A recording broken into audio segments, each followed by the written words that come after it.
जय जगन्नाथ दर्शक बंधु। आज आम आसीचु साबरमती आश्रम। बर्तमान आपण कांथरे देखिपे विभिन्न भाषा रे साबरमती आश्रम लिखाई। आपण आम ओडिया भाषा को मध्य परिलिखित करथिबे।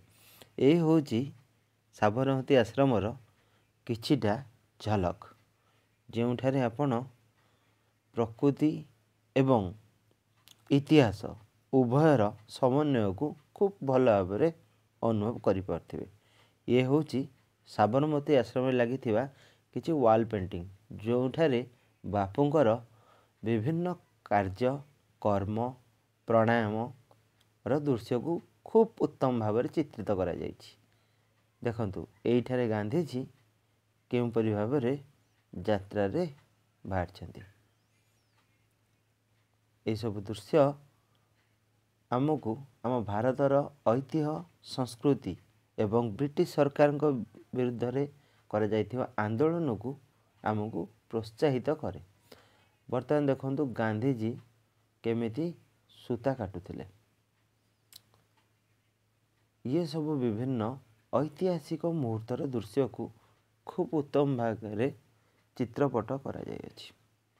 आमे वर्तमान यही आश्रम विषय रे आउ किछि जानिबा। साबरमती आश्रम भारतर पश्चिम भाग में अवस्थित गुजरात राज्यर अहमदाबाद जिलार साबरमती नदी कूल अवस्थित।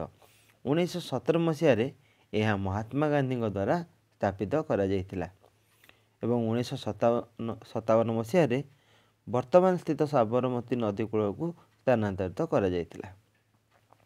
ए आश्रमर किछि इतिहास विषय आम जानिबा। आश्रम रे वर्तमान एक संग्रहालय रही, जार नाम गांधी स्मारक संग्रहालय बा गांधी मेमोरियल म्यूजियम। यह मूलतः आश्रम रे गांधी निजस्व कुटीर एवं अन्यान्य पारिपार्श्विक स्थिति एवं विभिन्न ऐतिहासिक मुहूर्त को दर्शाई था। संग्रहालय को डिजाइन करथिले मे 10, 1963 मसीह चार्ल्स कोरिया। यह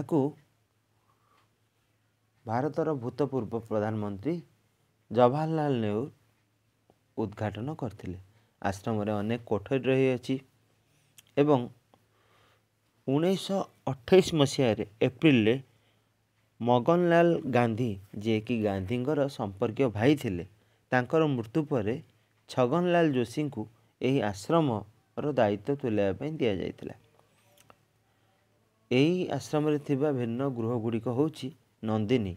यह एक पुराना आश्रम अतिथि गृह, जोठारे भारतरू और विदेश आसथिबा पर्यटक मानक पई रहिया व्यवस्था करा जायतिला। विनोबा कुटीर, यही कुटीरटी आचार्य विनोबा भावेଙ୍କ नाम रे नामित होइछि। उपासना मंदिर, यह एक खोला प्रार्थना भूमि, जोठारे प्रार्थना पर गांधीजी व्यक्ति विशेषों प्रश्नर उत्तर देउथिले। मागन निवास, आपन को जमी वीडियो पूर्व कही मागनलाल गांधी जे कि गांधींकर संपर्कीय भाई थिले, तांकरी नाम रे यह नामित कर जायछि।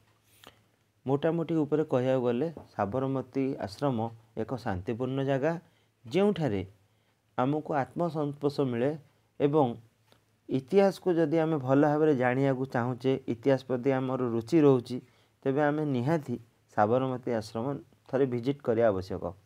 मु मोर व्यक्तिगत अभिज्ञता आपण मानक संगे शेयर कली। वीडियोटी भल लगे लाइक शेयर सब्सक्राइब करंतु। जय जगन्नाथ।